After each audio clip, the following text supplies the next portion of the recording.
You're listening to the Chronicles of a Gooner, the Arsenal podcast.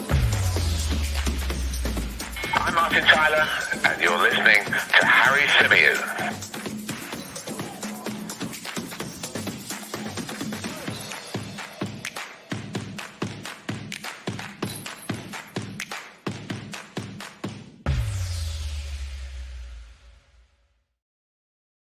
Hello and welcome back to another live edition of the Chronicles of a Gooner, the Arsenal podcast, brought to you by 90 Min. As ever, I'm your host, Harry Symeou, and as usual, we're going to be rounding up the latest transfer news, the latest transfer stories. We're going to be discussing some of those reports. I'll be sharing with you guys my thoughts on them, as well as getting your thoughts, views, and questions from the live chat. I wonder if we can get through an entire podcast today, an entire podcast recording, without hearing a lawnmower, a dog barking, or anything like that. Just pure bliss in the background, pure silence. Oh, there goes a motorbike going by.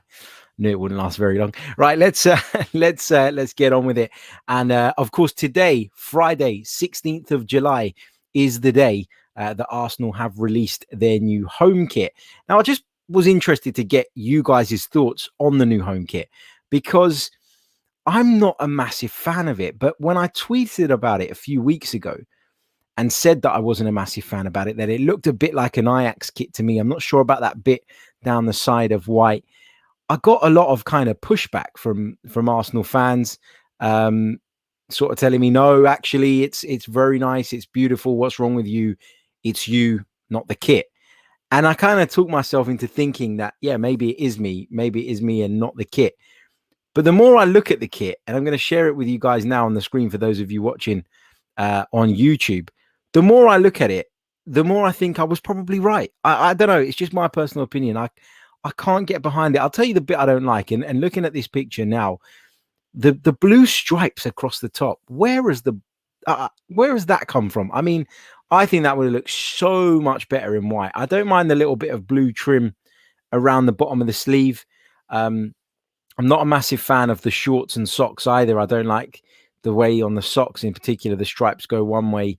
I just don't like them. I just don't like the socks. I'm not a big fan of hooped socks or striped socks. I like them to be all white or all red, in my personal opinion. But yeah, just interested to get some of your thoughts on the kit. Aubameyang there, Bukayo Saka among some of the others, Kieran Tierney too, modeling the new kit. And you can find it on the Arsenal Direct website now. It is available for you to purchase from now. So Arsenal releasing their new home kit, and I guess we'll get a good glimpse of it and a good look at it on Saturday, because Arsenal are due to wear it in their game against Rangers.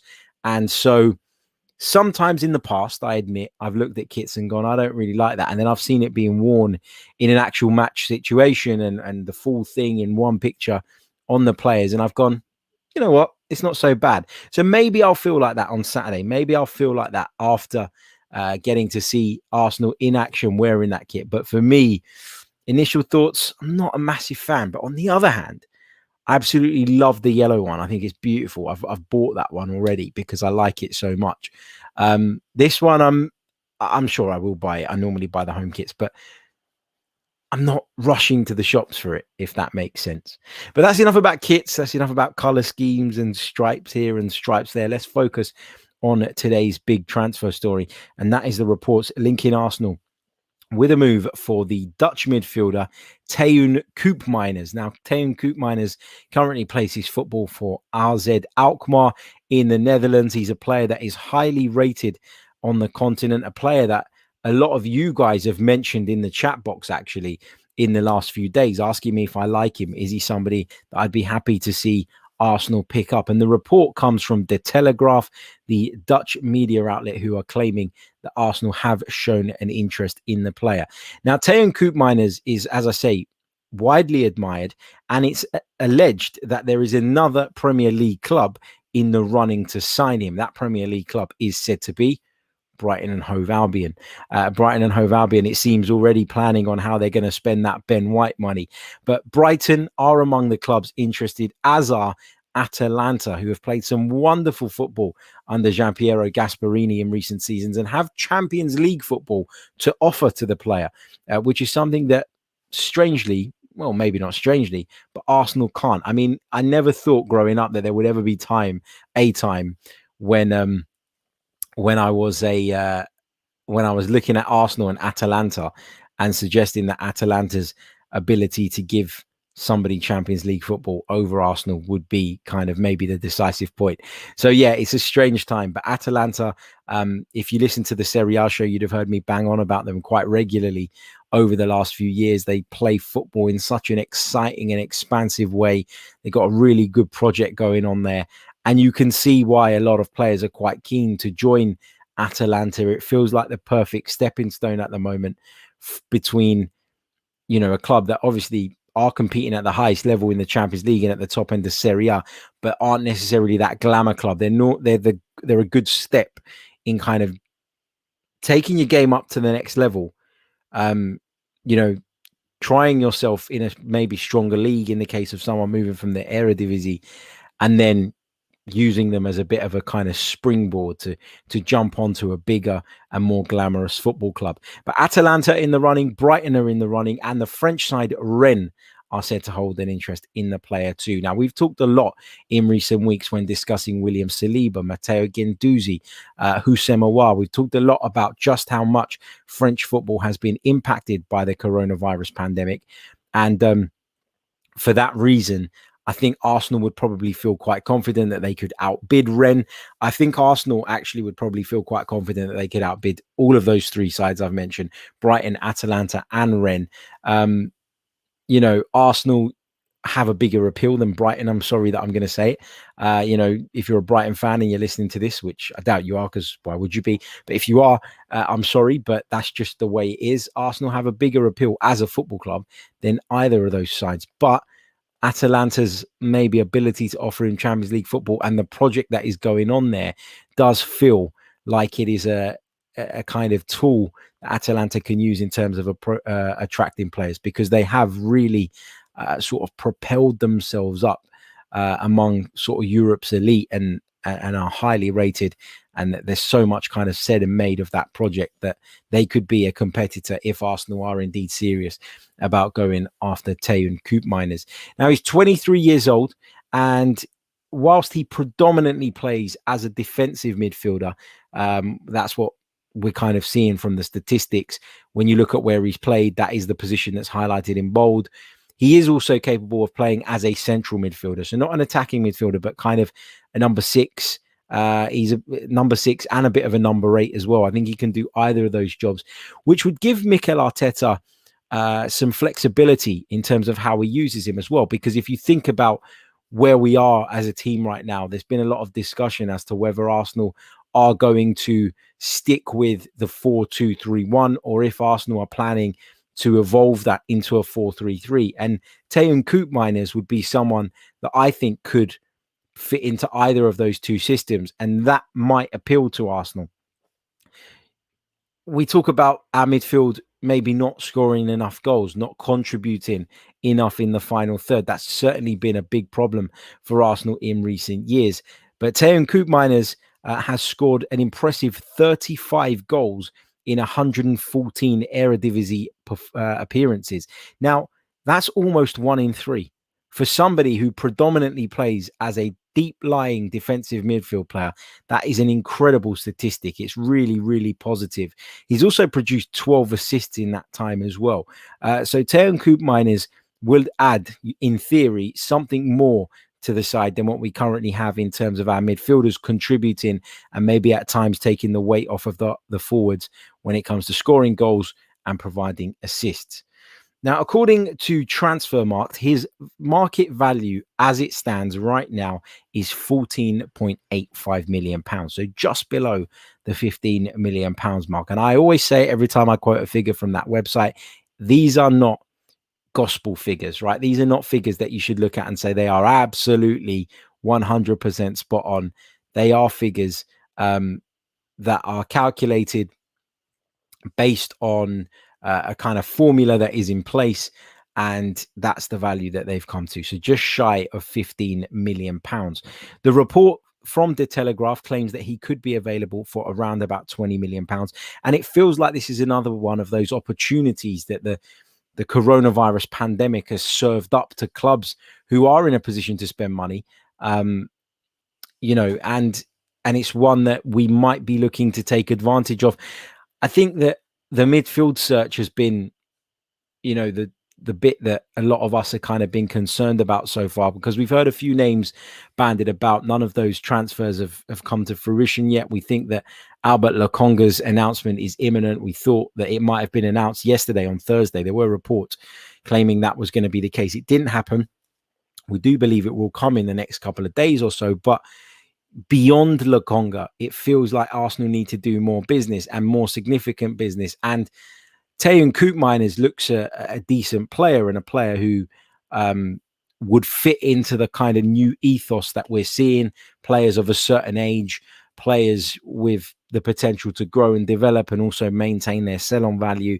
Arsenal have never really, in recent years anyway, looked at things in that way. And it's been a problem because we've then ended up giving big players, you know, at 27, 28, 5-year contracts. And when they come towards the end of that contract, their performance level drops, their value drops, the contract situation makes it difficult to get much for them. And we end up in a situation where, you know, we're kind of stuck with them. And that investment never really has any regain. We never really managed to recuperate anything significant off the back of some of those investments. So for me, Teun Koopmeiners fits into that profile, just like Ben White does, just like Lokonga does, just like Ruben Neves would if he was to come into the club. But it's interesting that Arsenal are being linked with Teun Koopmeiners. Now, I don't know if it is purely based on Arsenal's very well publicized search for a midfielder. Koopmeiners has been linked with a move away for a while now from AZ Alkmaar. Is it just a convenient link? Time will tell, I guess, if this develops and progresses into anything more. But it does feel, as I say, like it's an opportunity that the coronavirus pandemic has served up. The opportunity to sign a player, the captain of the club, from somewhere that quite frankly need the money and could do with the money, and may be forced into taking an offer, even if it's not necessarily what they want to do, depending on what the financials of it all are. So yeah, I'll be interested to see how this one pans out. Some of you asking in the chat if a lot of those goals have come from penalties. I've got to be honest, I'm not sure. I'm going to have a quick look now on the statistics. Can we see? Oh, we can check it out on Transfermarkt. Here we go. Hold on. So season, where is it? Yeah, it looks like there have been last season a fair amount of penalties, especially. So in the 2021 season, Koopmeiners scored, how many penalties is that? 9. Scored 9 penalties. He missed 4. So he had the opportunity in the Eredivisie to take, oh no, sorry, that's all competitions, to take 13 penalties over the course of the season. That's Bruno Fernandes levels, isn't it? Did miss 4, but also converted 9 of them. So yes, a lot of Koopmeiners stats have been boosted up by the penalty kicks. I wonder if, you know, if he's as good on other set pieces. I can see a couple of you talking about maybe free kicks in there as well. I don't know if you can look this up on here. I'm learning at the moment. Let's see it. Let's see. Koopmeiners free kick goals. Let's have a look at that as well. Can we check that out? I wonder if you can. I don't know. Type of goals. Direct free kick. Here we go. Wow, this is incredible. I didn't even know you could do this. On this website. Fantastic stuff. So in terms of direct free kicks, there were 2 last season. They came against FC Twente and against Willem. So he got a couple of free kicks there. He scored 2 the season before against Utrecht and ADO Den Haag. And the season before that, he managed 1 against Vitesse Arnhem. So Koopmeiners able to score from free kicks as well as penalties. And obviously that has played a part in boosting up those goal stats. But it doesn't matter kind of where they come from. The fact that you're talking about a player whose position is a deep lying position, a defensive midfield position most of the time. For him to turn in those kind of numbers is undeniably impressive. So fair play. Is he somebody that I personally am interested in? I don't like to do this thing, right, where I just kind of become like a bit of a football hipster and pretend I know loads about players that I don't know much about. And I don't know much about Teun Koopmeiners. I've seen some highlights. I've seen a few bits and pieces, and he looks a very tidy and accomplished player. The stats have impressed me in terms of the goals, in terms of other things, the assists too, especially. And I know that's not the be all and end all when you're talking about a defensive or sort of central midfield player, but it does help. And it's something that Arsenal are clearly missing. Arsenal have missed. Granit Xhaka contributed very little in that sense throughout his Arsenal career, really. And Thomas Partey has yet to score a goal for Arsenal yet. So you're in a position where those two guys are not doing enough from that kind of area. Emile Smith-Rowe contributed some towards the back end of the season, playing in that more advanced role. But even he wasn't setting the world alight when it comes to goals. Same with Martin Ødegaard during his time at the club as well. So goals from midfield is something Arsenal are really in need of. Teun Koopmeiners, albeit from set pieces, albeit from a rather unusually high number of penalty kicks, does feel like somebody who could help us in that department. So that's a positive. But for me to sit here and tell you that Teun Koopmeiners would 100% be the right option for Arsenal in midfield would be disingenuous of me, because I don't really know that to be the case. Let's go over to the live chat and see what you guys are saying on the subject. Don't forget, if you haven't already, make sure you check out manscaped.com. Manscaped kindly sponsoring the Chronicles of a Gooner. So for all your male grooming needs, be sure to head over to manscaped.com. Enter our discount code, which is 90min20, and you shall receive 20% off of your total order, as well as free shipping. So it's definitely worth taking advantage of that special offer. As I said on yesterday's show, I know you people have been buying because I get the feedback of people that use our discount code. So please, if it is something that you're interested in, you haven't checked it out already, go over there, get involved, see what you like, get your sort of male bits in order, especially with the summer sort of in full flow now. And you'll be supporting not just Manscaped, but the Chronicles of a Gooner podcast too in the meantime. Right, let's go back over to that live chat. Get your questions in if you haven't done so already, and we'll take a few of these before we wrap up the stream. Not a massive amount of new stuff to talk about today, I've got to be honest, but we did drop 3 shows yesterday to make up for it. I kind of anticipated Fridays are normally a little bit quiet on the kind of news front in terms of the traffic front. And so, yeah, check the shows out from yesterday. There was 3 of them, as I say. And yeah, we're going to be wrapping up this one with a few more of your questions. So here we go. Jonathan says, Harry, why are Arsenal going for all these cheap options rather than trying to buy EPL proven? Well, it completely depends, doesn't it? I mean, first of all, you've got to consider that the coronavirus pandemic, as much as we talk about having an impact on other clubs and particularly those on the continent, it's obviously had the negative effect on Arsenal as well. You've also got to consider that Arsenal, may not be in a position where we can spend the kind of money that would bring in these Premier League proven players that everybody seems to be so kind of set on. We have had reports over the course of this summer that Arsenal have this massive war chest and will be breaking the bank and will be spending big money. But as I've said throughout, until that is done, until that is put into action, until we actually see that business done, it's very difficult to believe that Arsenal have this 200+ million pound war chest. And so Arsenal are going to have to get creative in the transfer market. We're in a place where we're not in Europe. We're in a place where we are probably at the lowest we've been, or definitely at the lowest we've been over the last couple of decades. And so, things are different and the approach has to be different. And spending less money doesn't necessarily mean that you're not bringing in the right players for your club. We've seen Leicester City do it in a really smart way, where they've sold players on to fellow Premier League clubs for huge money, making sure they load on that Premier League premium. Riyad Mahrez, Ben Chilwell, just to name a couple.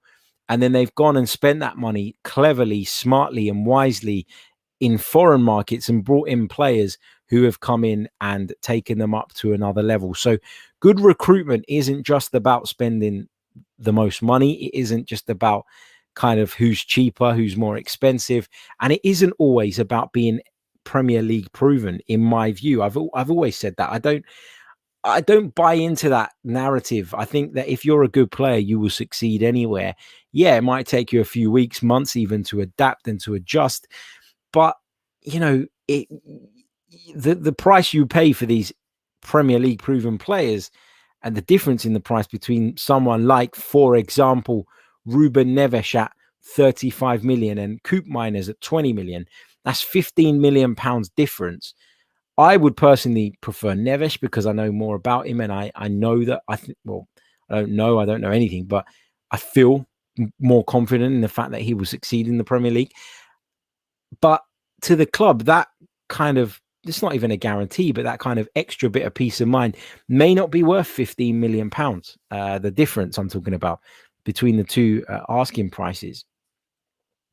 Let's see what else we've got here in the chat box. Where is he? Assassin General says, Harry, don't you think the lack of experience from both Edu and Arteta have when making signings will cost us this season? In the league, we should be going for proven players and not unknown. So another one kind of very much on the whole kind of thing of, you know, making sure we signed Premier League proven players. Going back to this point about Edu and Arteta, I think Jess made this point really well yesterday on our show where we were talking about Tammy Abraham, and this question came up, didn't it, about whether the lack of experience of these two people who are obviously holding really important roles at our club currently is a problem, and is it going to be an issue for us? And I've said I'll say what I said then. You know, we're not in a negotiation room. We don't know how Edu goes about his business. We don't know how Mikel Arteta goes about transfer negotiations and even what part he plays in that. So to say that the lack of experience is a problem is an assumption and not based on any fact whatsoever.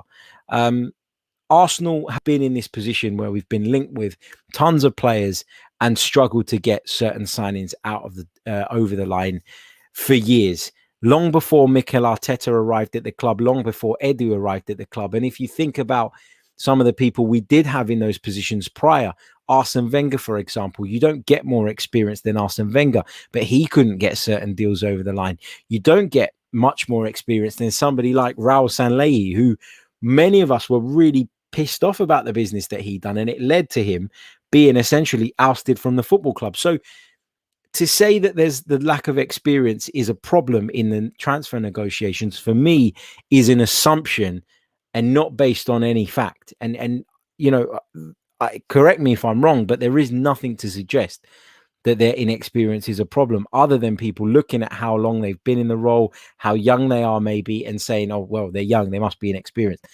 I'm not sure that always comes into it. I think if you're a good negotiator, you're a good negotiator. You know, experience is not always everything. I've worked during my work experience when I was 14, 15, or 15, 16 in an estate agent, and there was two negotiators in the estate agents. And I know this is different, but, you know, selling properties, selling players, whatever, doing negotiations. There was one guy who was 22, 23 at the time, and one guy who was 55, 60, who was incredibly experienced, but it was nowhere near as good, as smart, and as kind of resourceful when it came to negotiating as the youngster. So sometimes it's not just about experience. Years is not just experience. Edu's worked in some really high positions in football, albeit over in Brazil, but he has worked at a high level. And so I think to say that he's inexperienced, as I keep saying, or to say that or suggest that that might be a problem is, as I keep saying, based on assumption and nothing more than that. Dhruv says, according to reports, Arsenal are planning to sign up to 7 players. Yeah, there was a report from the Athletic this morning, which I was reading through during my morning coffee, which kind of, made that point that Arsenal are looking to bring in 7 players. None of the names were particularly names that we haven't heard before. And it'll be interesting to see how many, if any, of those we're able to get over the line, or if the journalists and those kind of reporting on the club are just a million miles off of what Arsenal are actually planning to do. I wouldn't be surprised if a couple of names pop up right at the last minute and those deals are done. Names that we never heard of, names that we never considered as a wider fan base. So, yeah, I mean, as Tom said on the show yesterday, are we at that place where we should be panicking right now? I'm not sure we're there just yet, but I can understand the concern from some. I really do. Let's take this one from Ryan, who says, "Hi, Harry. Where do you think Lucas Torreira will end up? Could you see him staying?" I think Lucas Torreira wants to go, right? We all know that. I think that's very clear. And I think there's a willingness on the club's part to let him go. But you look at some of the kind of the midfielders we're being linked with, you're looking at how difficult it is proving to get some of these deals over the line. I wouldn't be surprised if Arsenal hold on to the likes of Lucas Torreira at least until they can secure some midfield targets. Lucas Torreira is under contract at Arsenal. We know he's not happy in London. We know he never was. I thought last season's loan was a good thing for him. And then I saw how it kind of panned out where, yes, he was involved in the title winning side, but he was very uninvolved. He played a very small part. And I don't think that would have done his confidence the world of good. But, you know, he's under contract and it's kind of like, well, tough. You know, if the club needs you, then we've got to keep hold of you. And I've not seen anything from Lucas Torreira to suggest that if he was in a situation where he had to stay at Arsenal for another season, he wouldn't give it his all, he wouldn't try. I don't think he's that type of player, but knowing that he doesn't want to be there obviously puts you in a place where you're kind of waiting for that offer. And if that offer does come on, I don't think you do too much or work too hard to try and prevent that deal from happening. Let's go with this one from Neil D'Souza. As there are not many great options for right back, can't we play Ainsley Maitland-Niles as a right back and Chambers as a backup right back? Concentrate more on the central midfield, centre attacking midfield, and backup goalkeeper. I personally think that Ainsley Maitland-Niles should just leave the club. And I know that's an unpopular opinion, but I've been disappointed by his attitude. I've been disappointed by the fact that he's almost campaigned for himself to be played in midfield. And when he's been given that opportunity, I've not once looked at him and gone, yeah, you know what? This guy is a competent midfield player. This guy could do a job in there. I've never seen that from Ainsley Maitland-Niles. For me, he's a utility man. Right back is one of the positions in which he's quite comfortable in covering. And I'd be happy to keep him on the basis that he is a utility man. The issue is, and the problem is, that Ainsley Maitland-Niles does not want that. And I'd imagine that if that is indicated to him, or if it is indicated to him that that will be the case moving forward, he will do his best to force a move away from the club. What else have we got here? Brad Richardson says, why is the Ben White news so quiet in your opinion? I believed we'd have him now the Euros are done. Interesting, but as always with Arsenal, everything seems to take that little bit longer, doesn't it? And, you know, it doesn't necessarily mean that the deal is dead in the water. I think that Arsenal are very close to matching Brighton's valuation. There were reports a week or so ago suggesting that that agreement was in place, and then we heard that it wasn't, and it's really kind of confusing, this situation. It's up and down. I don't really know where we're at. The last we heard from Sky Sports was that a £47 million bid had been rejected. Brighton want 50, and in that case, you're thinking, just do it. You know, you're making such a huge investment on this player. In the grand context and grand scheme of things, £3 million might change you or my life. But for the football club, it doesn't seem like a lot of money to be kind of bartering over. So I don't know why it's gone quiet is the honest answer. I've had no sort of information as to why that might be. But I do believe it will get done. I do believe that it's very close.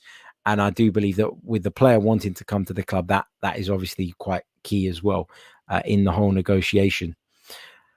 Let's pick up a couple of bits and pieces. What else have we got? Joe P says, just read that Manchester United might be going for Trippier from Atletico Madrid. Should we go for him with a possible swap deal for Torreira plus cash? I'm not sure that Atletico Madrid are going to want to keep Lucas Torreira. Now, he obviously returns back to Arsenal very shortly. He's had a bit of a break. He was involved in the Copa America, but I'm not sure Atletico are too keen. the caveat to that is that there are reports linking some of Atletico's current midfielders, first team midfielders, Symeou, Neves in particular, with a move away from the club, and therefore that might open a door for Lucas Torreira. But Atletico made it very clear early on in his loan spell that they don't have the funds that Arsenal are going to want to take Lucas Torreira to the club in a permanent capacity. This might be an opportunity. It's not a bad point that you raised there. But I'm not sure Trippier is somebody that Mikel Arteta is looking at. I've said it before. I think right back is a position we could do with strengthening in, but I don't see it as the top priority. I think the midfield is way more important. I think the need for a backup goalkeeper is also much more important. You consider that we've got Cedric and Chambers at the club, who neither are bad, I would say, and Maitland-Niles is still hanging around the place as well. Nuno Tavares can play at right back too. Sead Kolasinac is at the club as well. He can potentially backfill Kieran Tierney in the event that it's necessary. And so I don't see this position as one that we need to be going all out on. And actually, I would probably rather keep Lucas Torreira if it meant we were more well covered in midfield than kind of touting him off to try and get a right back in, especially if we can't sign the midfielders we want. So it's really a difficult one. I'm going to pick out one more question before we wrap up, and I'll take this one from Krish, who says, who's better, Neves or Locatelli in your opinion, Harry? I think Locatelli's got a higher ceiling. I like Locatelli more, but he seems unattainable. And that's the reality of it, isn't it? It's all good talking about Locatelli. We've been talking about him for a couple of weeks now. Arsenal are said to be sort of waiting around, lurking to hope to kind of pounce if a potential move to Juventus doesn't materialize. But the players, I think, quite clear that he wants to join Juventus, and it's for me, it's only a matter of time before Sassuolo and Juve come to some form of an agreement that takes him to Turin.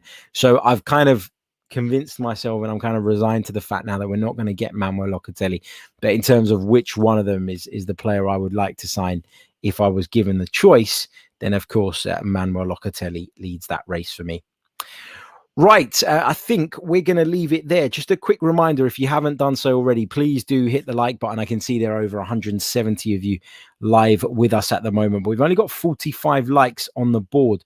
So if you haven't hit the like button already, please do so. Let's try and get up to 75 by the time the outro plays. That would help us massively. If you haven't already, subscribe to the channel if you're new. And as I said, there were 3 shows yesterday. One of which I was joined by Tom Canton from the Gooner Talk and Jess from Shino's Arsenal. Great chat there. So check that one out. If you're listening via the audio platforms, please do leave us a review. That really, really helps. We'll be back very, very soon. We'll be back on Monday unless there is any big news over the weekend. But I think going to have a bit of a break this weekend. Take it easy now that the football season is not quite up and running again yet. And I can take this opportunity. It's pretty much the only month of the year where I do get a bit of a break, especially in a tournament year. So, yeah, we'll be off for the weekend unless, as I say, any massive breaks, in which case we will jump on and cover that. But otherwise, I'll catch you all on Monday. Until next time, take care of yourselves. Ciao.